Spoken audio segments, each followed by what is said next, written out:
Invitation. I must admit that it is my first time in a mathematical physics conference, and one of the things that I realized is that the culture is totally different from the physics conference cultures that I'm used to. I enjoy very much the environment over here, so thank you again for giving me the opportunity to participate in this meeting. And probably you already realize that there is a change between the title that I have announced and the title that I'm going to give. And until the last minute, I have to admit again that I was, fighting between these two titles, simply because the last part of the talk, which was supposed to be the main part of this talk, it is totally new. We are working on it a couple of months. We don't have real conclusions over there. Nevertheless, I decided that it makes sense to present it to a conference, mainly because I am coming from the specific school which is pushing the people to present in conferences questions than wise answers. So this is what I'm going to do over here. This is again the title of the talk.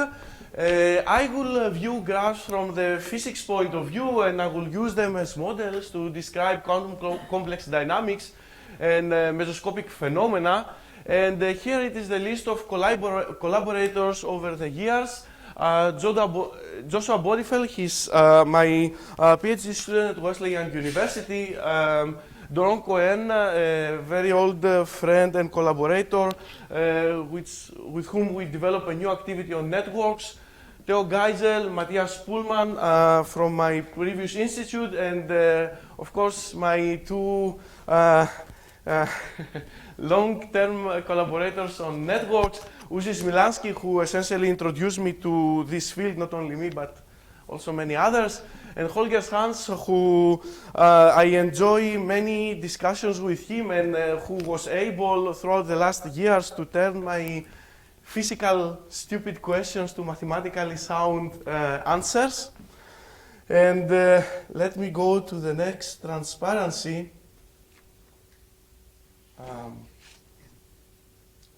Sorry? Oh. Suppose that with the page down it has to do the job. I tried enter also.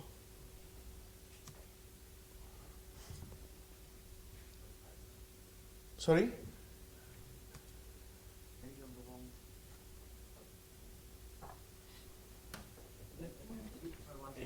I try enter. It doesn't do anything. Alt and Tab.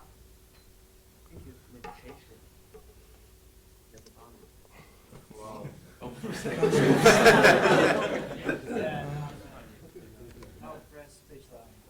Okay. Oh, now it's too much. Okay. Okay.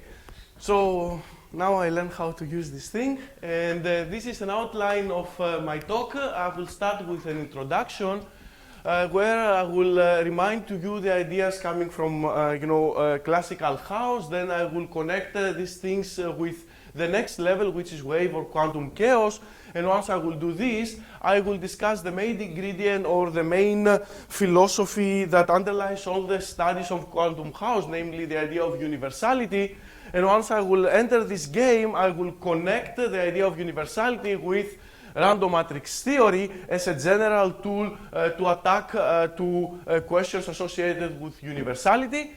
And once I will enter this point, then essentially I draw to you the main framework over which people from quantum chaos they are operating. And then of course I will ask the need of introducing models that they will show universal properties, and they will allow us to develop tools that they go beyond universality. It will pump up very obviously, and this is the point where mesoscopic networks or quantum graphs they will appear in my talk.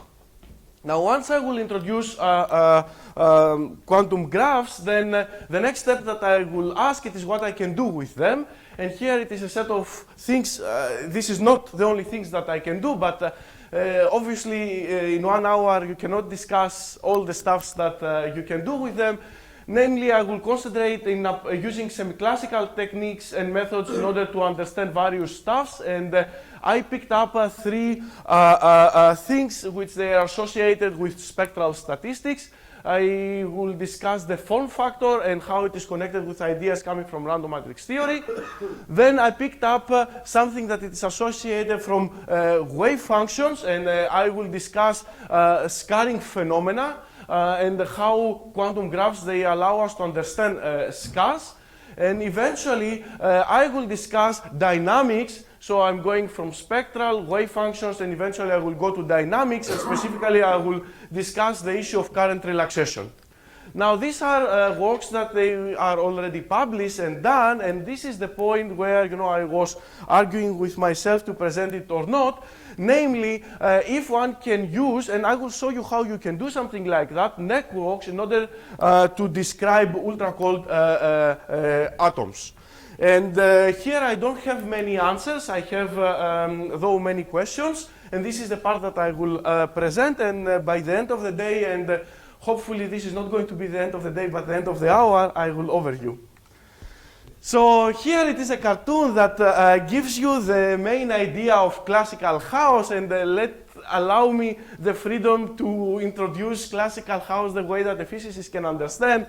It's very simple. You start with 2 initial trajectories that they are so close to one another that you cannot really resolve them, and then you are evolving them in time, and what you are observing it is after some time, the dynamics of this very simple system, few degrees of freedom, 2 degrees of freedom system, takes one trajectory over there and the other one exponentially far apart, and essentially this is the definition of classical chaos that I will use in this talk.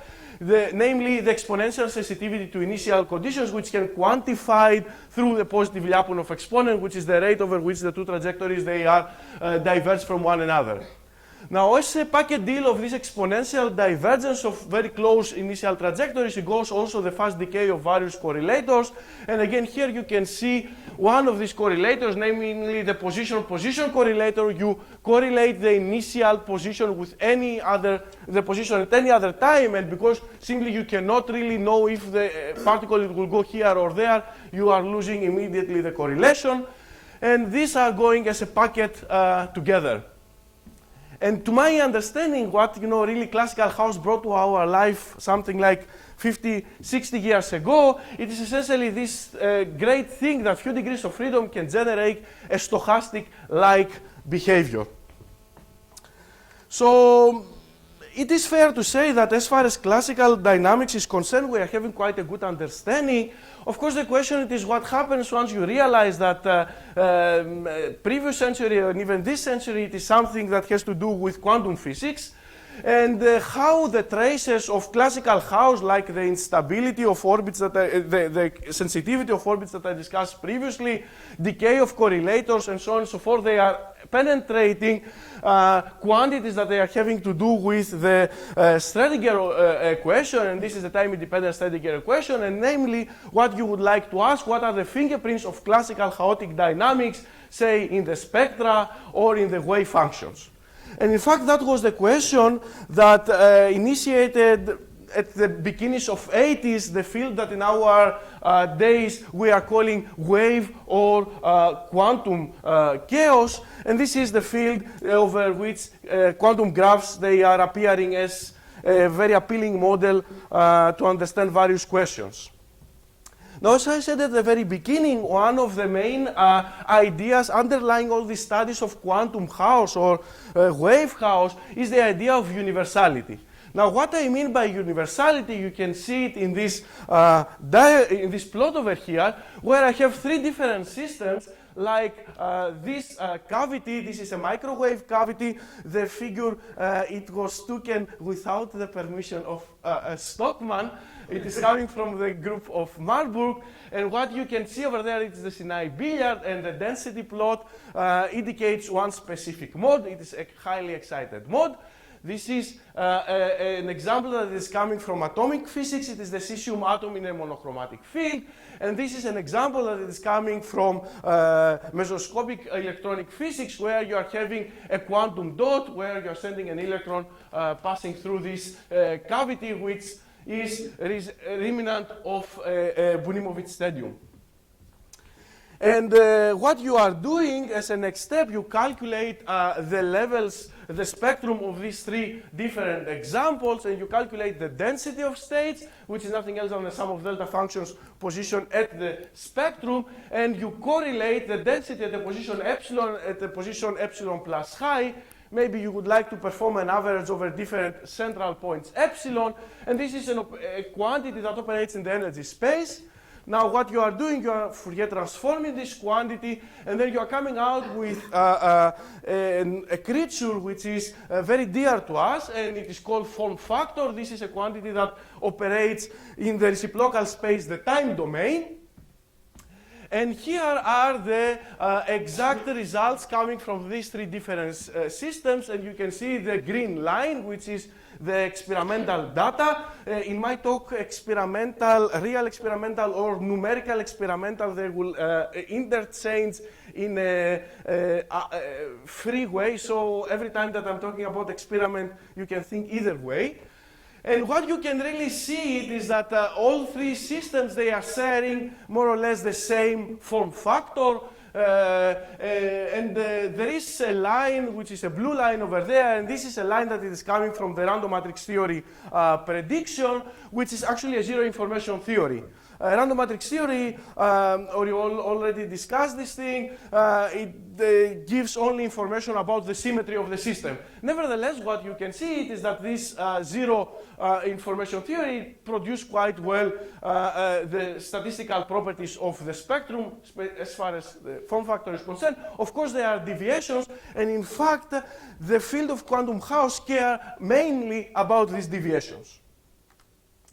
Now, this universality, or deviations from this universality to this degree, they appear not only as far as the level statistics is concerned, but you can see it also in wave functions and possibly in dynamics. Although for the last thing, I would like to keep a safe trace, and I will not really discuss universality on this frame. Now, let me reproduce the main avenue in order to calculate the form factor as far as random matrix theory consideration is concerned, and I will calculate the form factor for unitary matrices. These are matrices that they are coming if you consider some type of an evolution operator, or if you consider some type of a mapping. As unitary operators, they are having as eigenvalues phases e to the I theta n, and it is the corresponding eigenvector of this U matrix. And of course, I can calculate the density of phases, which is nothing else of a sum of delta function modulo 2 pi. The phases, they are living in a 2 pi cycle. Once I calculated this thing, I can calculate the density-density correlator, which is essentially I correlate the position theta with the position theta plus high, an average over various initial states, and I divide by the mean level spacing. The mean level spacing, it is nothing else than 2b. 2b, it is the dimensionality of my U matrix, divided by 2 pi. 2 pi, it is the total available space over which I can have the eigenphases. Now, if I do this, I can substitute the definition of the density D over here, and then I come out with this double sum. And the next thing that I have to do, it is I have to take the Fourier transform of this quantity, and this is what I am doing. And I call this object small kappa of t. Next step, I substitute the correlator in this integral, and if I perform an integration over dx, then this turns down to the double sum over the difference of the phases, which essentially it is nothing else than the sum over n of the phases absolute value square. This is just a symbol product. So this thing, it is nothing else than the trace of the evolution operator to the power t, absolute value square, divided by 2b. And of course, what people they are doing, once they will come to this point, they have to perform some type of an averaging. Now, before talking about this averaging, which is the main issue of the first part of this talk, I will also mark the fact that there was an assumption. Answers goes back to 80s. As far as this matrix is concerned, it goes to an assumption of Smilansky, that actually this function, it is a function of the rescale time, which I will call it tau, and it is nothing else than the actual time divided by the dimensionality of my space to be. And the question again, it is, what does this average mean? And random matrix theory gives us a set of answers over here. The first answer, it is, okay, let's assume that we are having really 0, 0, 0 information, or otherwise, let's assume that we are totally dumb. So if it is the case, then what I have to do, it is I have to perform an average over the whole set of unitary matrices, which they are with equal probability. And if I do something like that, then random matrix theory, it gives me an expression which is nothing else than a linear behavior of the form factor up to the rescale time tau equal to 1, and then a saturation. The saturation, it is really something trivial. It is coming from the autocorrelation at the same point, which is a delta function. The Fourier transform has to give me a constant thing. This is slightly an interesting part, and it is slightly interesting part because the next step that you would like to do, it is somehow to restrict the averaging according to some new game. And the new game, it is that you will impose some type of restriction, namely you will assume that you are having symmetry, time reversal symmetry. Now if you are having a time reversal symmetry, then the averaging cannot go over the whole set of unitary matrices, but in fact it will be restricted to symmetric unitary matrices with equal probability, and if you do something like that, you are coming out with a form factor which has this shape, and one has to contrast it with the upper plot. You see again that I'm coming to the saturation from the same reasoning as previously, so this is a boring area, while this guy over here, it is quite interesting. It shows difference with respect to the linear behavior, and this is what people they are calling weak localization phenomenon. It's in fact a trace of the symmetry over which you are imposed to do the averaging. Okay, so this is what random matrix theory is doing, and then you are coming to the next question, which says, okay, let's assume that you are having extra restrictions, and these extra restrictions, they are coming because of some rules that you have to obey as far as the classical dynamics is concerned. After all, if I am a particle and I'm moving all around, I know that once I will arrive to this obstacle, I have to reflect it back. And this is a restriction which is imposed by my classical dynamics, and it has to be implemented in my averaging as some type of a constraint. Now, as far as this type of restriction is concerned, random matrix theory is dumped. And then the question is what we can do. And what we can do, it is semi-classics. It is a thing that we like really a lot because it has to do with orbits. And ourselves, we are classical creatures, so we understand orbits. It is a good theory for us. Now, however, this type of restrictions, they are creating a set of problems. And it is true that within this approach, there was not success, at least not until recently. And you can see that this type of restrictions, they can lead to severe deviations from the predictions of random matrix theory. Here I am plotting again the random matrix theory results with a black line here and there. And you can see the form factor associated from a metallic wire. And you can see that it has strong deviations, at least at the origin, and this is associated with specific periodic orbits. While over here, I have the form factor for a system which is at criticality, like the star graph that it was discussed in this talk. And again, you can see that it is totally different with respect to the random matrix theory considerations, and you want to understand it. Now, once you will arrive at this point and you realize that this is analytical or numerical? These are experimental results in the sense of numerics. This, however, it is an analytical calculation. Keating, Berkolaiko, and Bogomonli have provided an answer on this thing, I think 99. We call pseudo-integrable. Say it again, please. It's not a pseudo-integrable system. Okay, it is the star graph in the specific case. One rank perturbation, which is not pseudo-integrable. Okay. So, So once you will arrive at this point, as I said previously, the question that it comes next, it is, can you build models which they are allowing you to, to perform this type of restrictions in a controllable way and allow you also at the same time to develop mathematical tools which, you can take them later on and use them to real systems? And that was actually, at the same time, you want these models to be simple enough, because otherwise, mathematical complexity will be too high for you. And at the same time, you want to be generic, these models. In other words, you want these models, to keep specific features of the dynamics. And that was actually the starting point which led us to develop this type of systems, which already, all various people in this conference, they presented. This is a graph. And in fact, that was the starting figure or the starting calculation which moved us towards the direction of graphs. And what we have done, we took this very simple graph, a tetrahedra, and we calculated the spectrum of this type of a system, and we compare with respect to the random matrix theory predictions. And as you can see, the deviation, it was really small. It was less than 1%. So that means that this very simple model, which in fact you can treat it analytically quite well, preserve the features of universality. Therefore, it's a good model to do analysis and calculations. Not only that, but what it turns out is that these things, they are not only models that a theoretical physicist can draw in a piece of paper or a mathematician can use in order to calculate various quantities, but these things, they are real and they appear also in various laboratories. So the form factor, one of the form factors that I show you actually is coming from an experiment. And here there are three different types of experimental situations where quantum graphs can be used.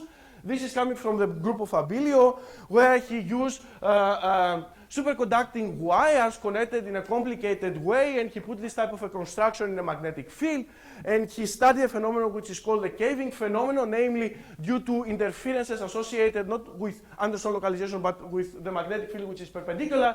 In some of these wires, you have zero probability to exist. And this is another example. This is coming from microwave experiment. These are waveguides connected in the shape of a tetrahedron. There are 4 of these guys. And Circo recently, 2004, he built this thing in the Polish Academy of Science. He calculated the form factor for this type of a system. There's a new challenge actually in this direction, and it is coming from ultra-cold gases, where you can take an optical guide, and this is an example coming from the group of Aspect. There are various other groups that they can build this type of optical guides, and you are loading them with matter waves. And one of the things that you would like to understand is what are the properties of this type of constructions. I will come back to this at the last part of my talk. Now, how a physicist or a mathematician will build a graph, I will go step by step. This is the simplest possible graph that you can ever imagine. It is the exercise that we all had to do in the first wave course in the university. You are taking the time-independent Schrödinger equation, and you need to solve it on a line. And the most general solution that you imagine over there, it is a superposition of 2 plane waves, one moving on the left and another moving on the right. And you are having these coefficients alpha left and alpha right, or vice versa. And these 2 coefficients, they determine uniquely the solution once you will impose some boundary conditions in your domain. What is the next step of complexity as far as networks is concerned? You take many of these lines, edges, and you are tie them together at one point, which you will call it a vertex, and then you are creating the first non-trivial graph, which is the star graph or the hydra graph. And what you have to do again, you have to impose boundary conditions at the point where all these edges, they are connected together, and you can do this in terms of a scattering matrix, which I call it with a small capital letter, with a small letter sigma. Of course, this matrix over there, it is a scattering matrix which connects the incoming waves with the outgoing ones. And it has to fulfill the unitarity because of current conservation. In the specific case, also it is symmetric because you are having time reversal symmetry. Now, I will restrict myself in cases where the sigma, it is k wave vector independent. Of course, you can build other type of boundary conditions, but for the purposes of these talks, what I'm planning to discuss here, this is already enough. So what is the next level of building a more serious graph? It is to take many of these vertices together and build such type of a construction, the tetrahedra, the pentaedron, the hexaedron, whatever you like. It can go up to infinity. You want to discuss the dynamics of a particle in this type of a construction, and the dynamics is very simple. How you are building it? Well, it consists of two parts. One part, it is associated with the free evolution at the bond. So once you are starting from this point, you are evolving freely up to this vertex over there, and during this evolution, you are gaining a simple phase, which is e to the I k LD, where LD it is just the length of this bond. And then once you will arrive over there, you are getting a kick. So the vertex, it is a singular point in your dynamics. It gives you a kick, and this kick, it will take you in any other bond that is connected with this specific vertex, and it is compatible with your grammar. Namely, it can take you back, or it can take you over here, or it can take you over there. And how you will jump anywhere, this is an information that it is encoded in the small sigma matrix that I discussed just previously, and has to do with the boundary conditions at this point. So the evolution operator, it is just decomposed in two parts, the free evolution and the kick part of the evolution. What about stationary modes associated with this type of construction? Well, this is very simple. In fact, this is something that Chalker done at the beginning of 90s in another context though. What you have to do in order to find the stationary or the eigenstates that they are living in this type of a construction, you have to apply the evolution operator. And if this application it gives you again the same state, then you know that this is a stationary state. And using this condition, then you are coming out with a secular equation, namely the determinant of 1 minus u of k, where the k, it is entering through the free evolution, it has to be equal to 0, and all the k's that they are fulfilling this condition, they are associated with stationary modes in this construction. You can build a classical analog associated with this quantum mechanical evolution. Of course, it has a set of drawbacks, but I'm not here really to discuss the drawbacks of this classical analog. I'm here to discuss the glorious outcome of this thing. And the way that you will build up the classical analog, you will consider some type of a Markov process that takes place on this construction, and the corresponding Perron-Frobenius operator that describe the evolution of the flow, it will be given by the absolute value square of the matrix elements of the quantum mechanical evolution operator. So you take this guy over there, absolute value square the matrix elements, this gives you the probability to jump from one bond to another, and this is how your classical evolution it will be done. Now notice that by doing this type of classical construction, I'm losing totally all the information about the metric of my graph. So anything that is associated with the length, it is lost through this absolute value square. The only thing that it remains through this construction, it is the topology. Namely, which bond is connected with what. You can calculate the eigenvalues of this operator, and you will find that it has a maximum eigenvalue 1, which is associated with the equidistribution. Everything uniformly spread all over this construction, and all the other eigenvalues, they are smaller than 1. The rate with which you are approaching this equidistribution is what people usually they are calling the mixing rate. And it is given by this expression over here. Okay, and up to that point, which was already more than half of my talk, I succeeded to do nothing more than repeating what most of the people had already presented here. Now, let's see what I can do with this type of a construction, and again, I will do this in the frame of semi-classics. Let's start with spectral properties, and let's use as an exhibition toy the form factor which we defined it in that specific way, where here I'm going to perform an averaging over the wave vectors k, and notice by performing this type of averaging, I will respect all the classical restrictions that the classical dynamics is imposing to me. Again, I remind to you that the k is entering through the free evolution as e to the I kl. By taking absolute value and defining the classical evolution, then the grammar or the allowing jumps, they are still there. What is missing, it is the topology. So I have now a model over which I can operate, and I can perform an averaging, which is very legitimate averaging, since it keeps unaffected the rules of the game. Now, I can go a step further, and I can calculate the trace. I can open it in these specific ways. And the next step that I'm going to do, it is, so this is associated with a specific periodic orbit of period t, and the td and the dt and the d1, they have to be the same point in order to close my loop. And the next step that I will have to do, it is actually to break these matrix elements in two parts. One part which is associated with the topology of my dynamics, namely with the small sigma matrices that I described previously, and the other part, it is the part which is associated with the free evolution.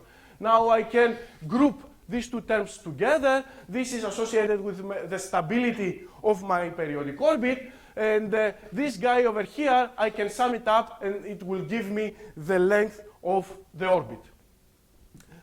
As a next step, I will take inside the averaging over here in this summation, and if I do something like that, and I will assume that the lengths of the bonds, they are rationally related with one another, this thing, it will collapse to a delta function of orbits that they are having the same length.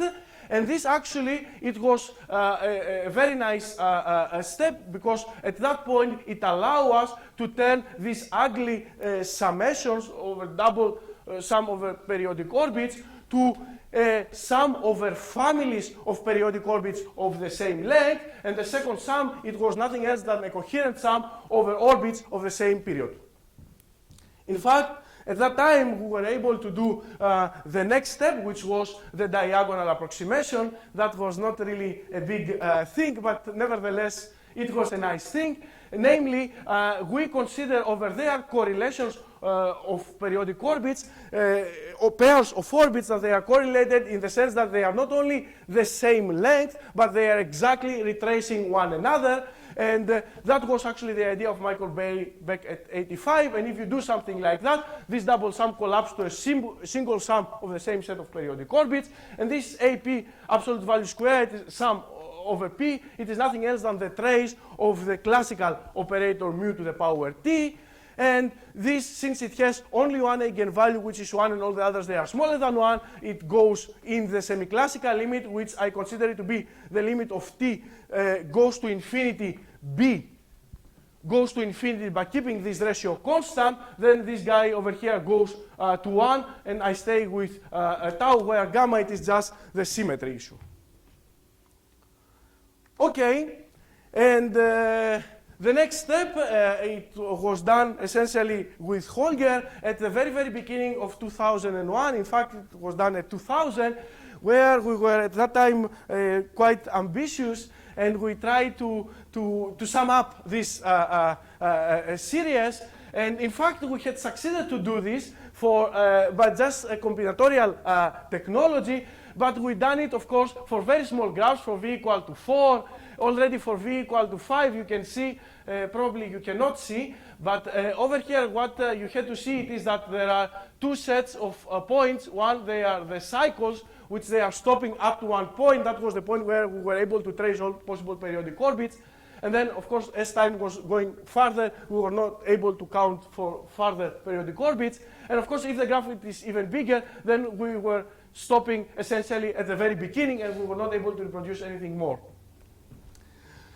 At that time, and in fact, 5 months later, 6 months later, these two guys, they came, Martin came with a really brilliant idea how to perform this sum, and essentially he said that, you know, on top of what Berry had done, where he took orbits that they are correlated in the sense that they are self-tracing to one another, he said, you know, take orbits that they are having one intersection, and then they are, one of their part they are transversing it in the same way, while the other part they are transversing in an opposite way. This is such type of a pair, and you can see that this orbit, which I mark it with red, it has one intersection point, which is this thing over there, and you can see with respect to its pair, it is essentially this part, it is transverse in exactly the same order, while this part, it is transverse in the opposite one.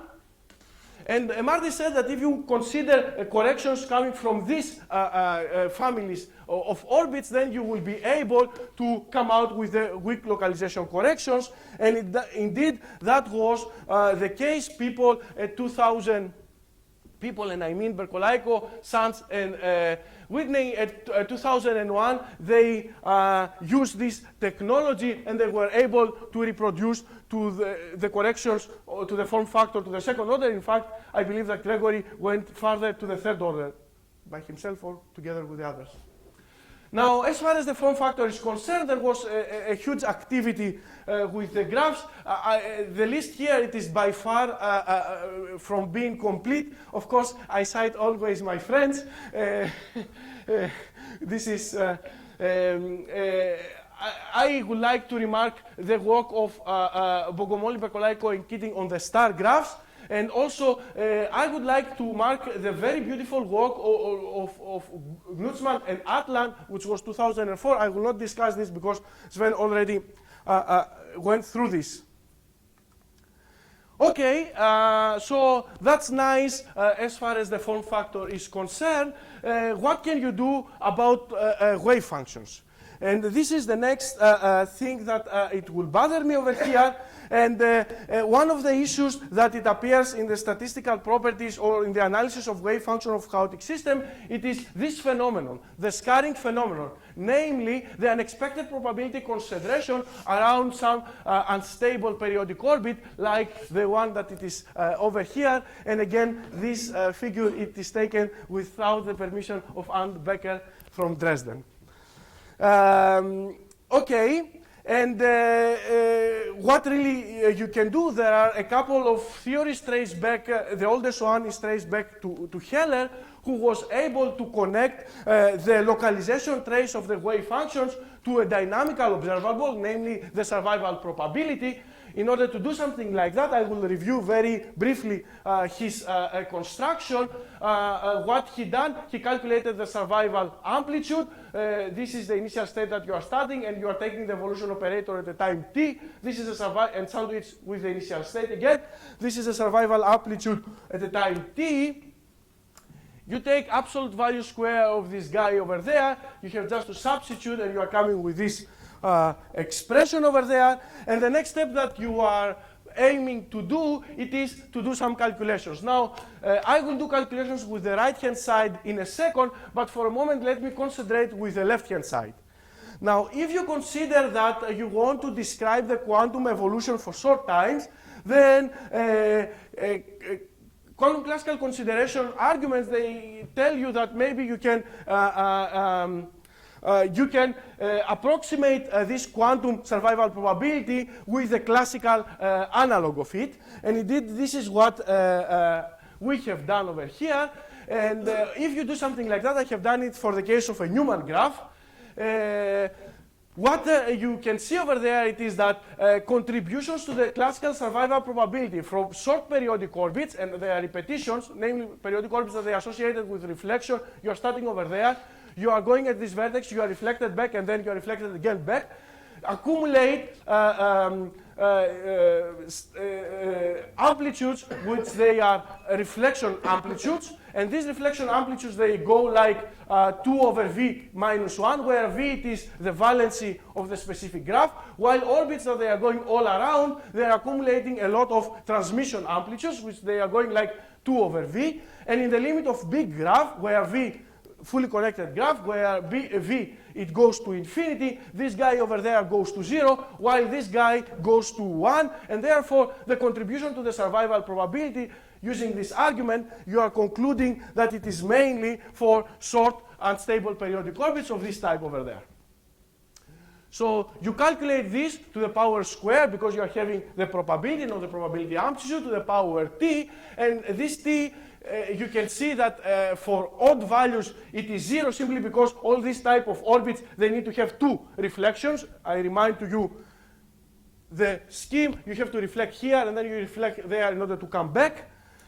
And you calculate the classical expectation, which is the red cycles over there, and you calculate also the quantum calculations, and you can see that for relatively large times, these two things, they are matching one another. Therefore, indeed, you can approximate the left-hand side of this equality with the classical survival probability.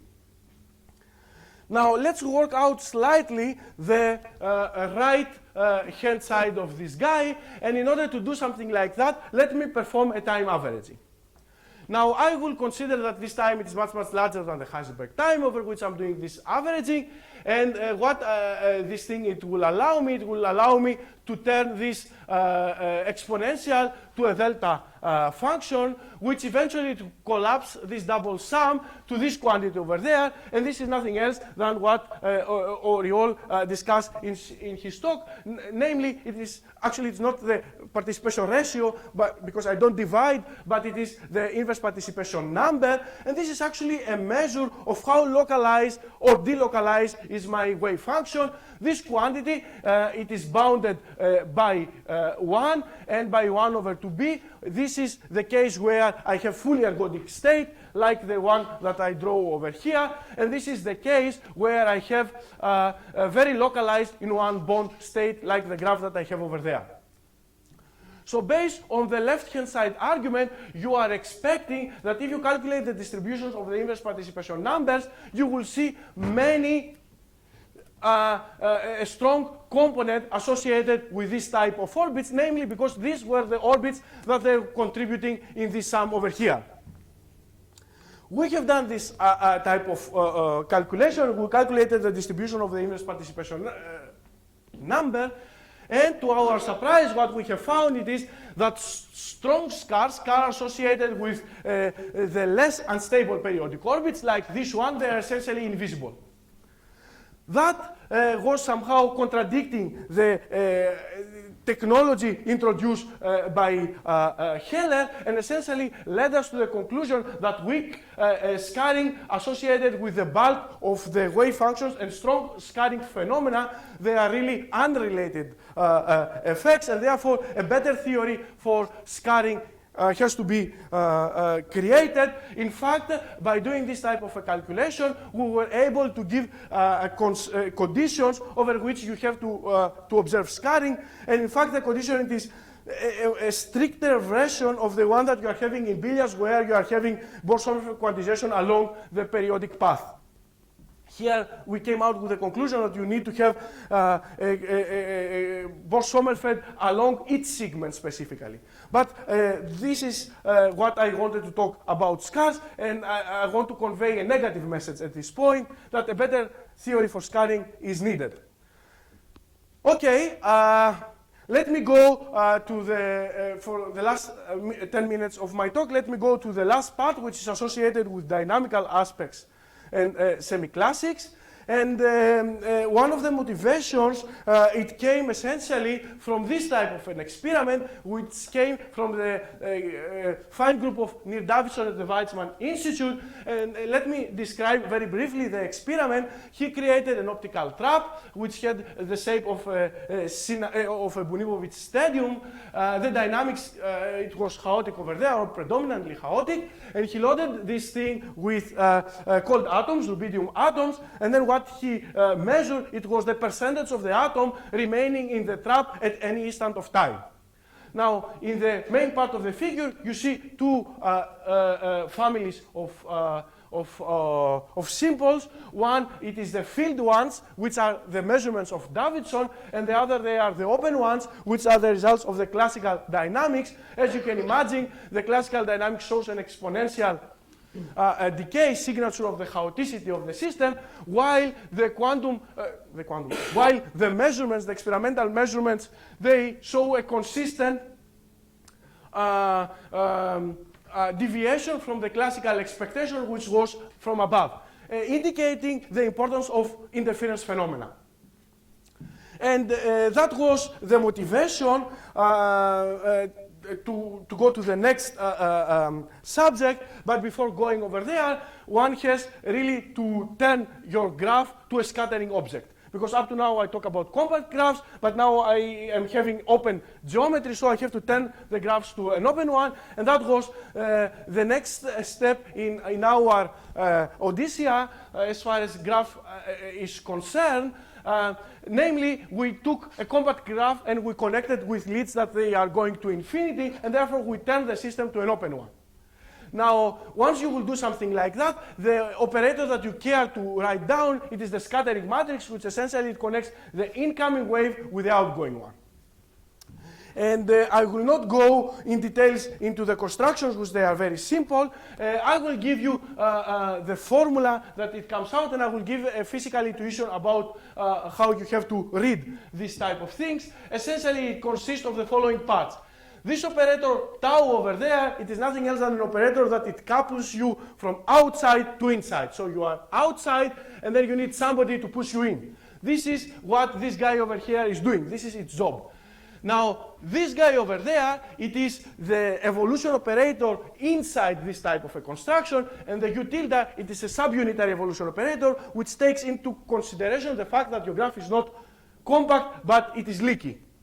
So, in fact, if you expand this, provided that this is subunitary and it is from your construction, then you see immediately that this guy, it accounts for multiple scattering events that they take place within the scattering area. And of course, at the point where you finish your journey inside over there, you need to go outside. So the thing that it will push you outside is essentially the inverse of this guy over there, which is the T-dagger. So it will take you from inside outside. And of course, you have to consider the situation where you are having direct process. That means that from shooting from outside, you can immediately go out, or immediately you can exit. And this is actually a diagonal matrix R that it is written over there. Now, once you will do this type of a construction, you are coming out with this subunitary evolution operator, which defines the evolution inside the leaky graph. And since it's subunitary, that means that it doesn't preserve the norm. Therefore, the norm to be inside, it decays as a function of time, and always it is more or equal to 1. You can build a classical dynamics in a similar manner, namely by taking the absolute value square of the subunitary evolution operator, which is going to evolve your flow inside the system. You can calculate the eigenvalues of this operator. It has the maximum one, which is e to the minus gamma classical. I wrote it in that way. Okay, it is M1, if you wish. I can always write it in that way, and all the others. And this guy over there is associated with the equidistribution. You can calculate the probability to stay inside classically by just taking a summation over here. And this eventually, it gives you a decay which is e to the minus gamma classical t. Now, I will not go through these things, But what I would like to conclude on this part, it is the fact that eventually you can again apply the same trick that Zipper and Richter, they told us, and in principle, you can try to, so you are coming out with a periodic orbit formula for the survival probability, which is very reminiscent of the previous one over here. Let me move slightly faster over there because I want really to go to the last part of this talk. And what you can do it is, again, you can write down the contributions from the diagonal approximation, orbits that they are tracing one another exactly, and this gives you, again, the classical decay. And you can go above the diagonal approximation by considering orbits that they are different only in one part, and the difference, it is nothing else than how you are transversing this specific part, and this is such type of an orbit where the A segment and the C segment, they are transversing in a similar way, while the B segment, in one case, it is transversed in that way, while in the other case, it is transversed in that way.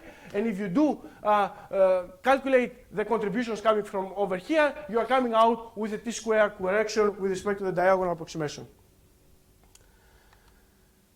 And let me go to this last part. This is a work that we started a couple of months, actually slightly more than a couple of months. And the motivation, essentially, it was this type of a construction. So you can take an optical guide and you can load it with a BEC there. And of course, you can vision the situation where you don't have only one optical guide, but you are taking many of them connected together, and you can build the simplest possible network model, namely the Hydra. And if you do something like that, then you would like to describe how the condensate behaves in such type of a construction. Now, in the midfield approximation, the condensate, it can be described by the Gross-Pitaevsky equation, which is written in this way, and people, they have various names. Nonlinear Schrödinger equation is another thing, and it comes also the same shape. It appears also in the frame of nonlinear optics. And the next, this is actually a work that Joshua Bonifeld is pursuing now. And of course, once you will come out with this, let me give you a set of definitions about the various things that they appear over there. This psi RT, it is nothing else than the single particle density. The total one you need to multiply with an n, where n it is the number of atoms that you are having.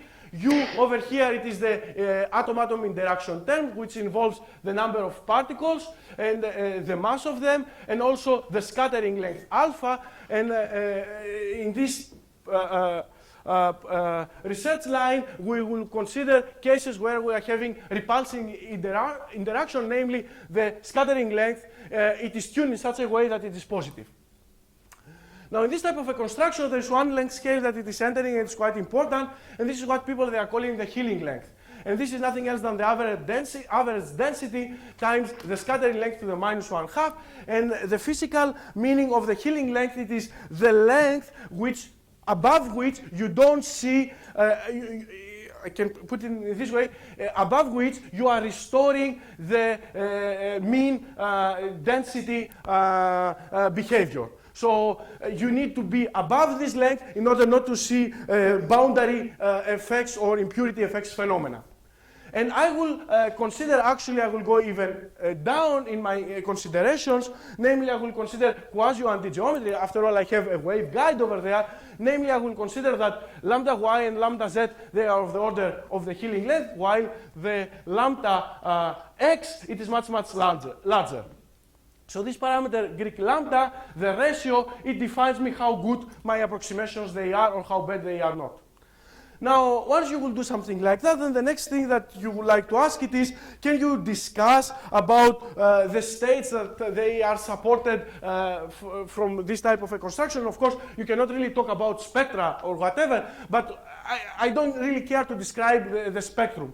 what I will care, it is to analyze and describe a special family of solutions which I can decompose them in this specific way. These are stationary solutions where I can, the spatial part I can decompose it in psi x and the y and z, while the time I will put it in that way. Now, I can do something like that. I can integrate over the y and z, and then I'm coming out with this equation, which I can call time-dependent Schrödinger equation, and mu over there, it is nothing else than the chemical potential of my system. I can solve this equation, and actually, this is a work that goes back to Zakharov and Sabat at 72, maybe even later, and recently also Carr, Clark, and Reinhardt, they solve this type of equation. It admits solutions, and I'm talking about the case of a star graph. It admits solutions of the elliptic sinuses. And notice that I can substitute this guy over there, and if I substitute it and I request that this is correct for all x, then what I have to do is I have to take the constant term equal to the chemical potential, and this gives me a connection between this parameter kappa, which in a second I will tell you in the linear limit what it gives me, this index pi, which is nothing else than the index of the elliptic integral, and the interaction term over here u. Now notice that if I do something like that, I'm coming out with these relations, and in the linear case where u it goes equal to 0, then the pi, which is the elliptic index, it goes to 0. In such type of case, the elliptic sinus goes to the sinus, which is the solution of the linear graph, provided that I am putting the appropriate boundary conditions, which is Dirichlet at the edges and Newman at the head of the hydra. And this kappa that it appears over there, it is nothing else than the wavelength, k. So this is a check for the linear case, and once I do this, I can start now going and trying to find properties of my solutions. And this is a step beyond 2 seconds, and I can try to do it. I will request continuity at the specific point where all these bonds, they are connected, and also I will request current conservation. If I do something like that, then I'm coming out with this secular equation, and in fact I have also the normalization. Now notice that with respect to the linear case, now here the k, or the kappas actually, they are bond dependent. So I have the index b over there. And also the index of the elliptic function, it is b dependent as well. So the problem, it is becoming much more complicated. Nevertheless, we can do it, at least at this point on the numerical level. And at least the statement that I would like to convey to you as far as time allows me, it is that you can do something like that, and you come out with the following statement, that there is a nonlinearity parameter u, above which topological solitons, they emerge in your construction. And here is the case of a pentagon, first bond, second, third, fourth, and fifth bond, where you can see here there are various, so I'm plotting the shape of the one particle wave function, and you can see that from the case of the zero nonlinearity, so the linear graph, it starts evolves, and then there is a u critical, above which I'm coming out with this kink type of a behavior. The kink, it starts evolving at the points where you are having the nodes. What you can see on the upper part of this plot, it is nothing else than the chemical potential plotted versus the energy level n. And again, what you are observing, it is that an energy level critical, let's call it again, above which you are recovering, and this is actually the plot that you can see if you go in this direction, you are recovering the structure of your chaotic wave function, below which you are having dark solitons. Okay, I will not go through the explanation of what is this and critical, but what actually I will go to, and this is actually the last transparency that I will show to you, and it came yesterday night around 11 o'clock, so, but I check it until 12, so I'm pretty confident about it. What actually we've done, and that was a motivation that I got from this talk, it was the following. We measure the number of nodes that they are appearing in my solutions. And the thing that we found actually it is, so Z0 it is the number of modes versus the index level, the energy level n. And Z0 it is the case for zero nonlinearity. Z it is various scalars corresponds to various type of nonlinearities. And what we were able to observe, it is if we plot it in that specific way, we are having an abnormal number of modes, not for the ground level, which is 1, but starting from 2, that they are created once you are introducing nonlinearity. And this is actually one of the things that we have to go and work further, but this is what we are doing right now, and I wanted to share our activity with you. And this is actually my last transparency. I showed to you that quantum well, this is really the last transparency. You see, this goes together with the genes. Probably you know that at some point there was this Trojan horse where, so previous transparency it was a Trojan horse to keep you here. And this is actually the last transparency. I summarize, I hope that I convince you that quantum networks, they are easy to treat, and in fact, it's not me that done the work. The previous speakers, they done a much better job than me. At least the mathematical part. I also try to convince you that they are useful to study useful objects in order to study spectral and wave function statistics. Useful for quantum dissipation problems. This is an activity that we are pursuing together with Doron and Holger since last year. I didn't talk about it because, and that was the thing that I shared with you, and I thank you very much for your attention.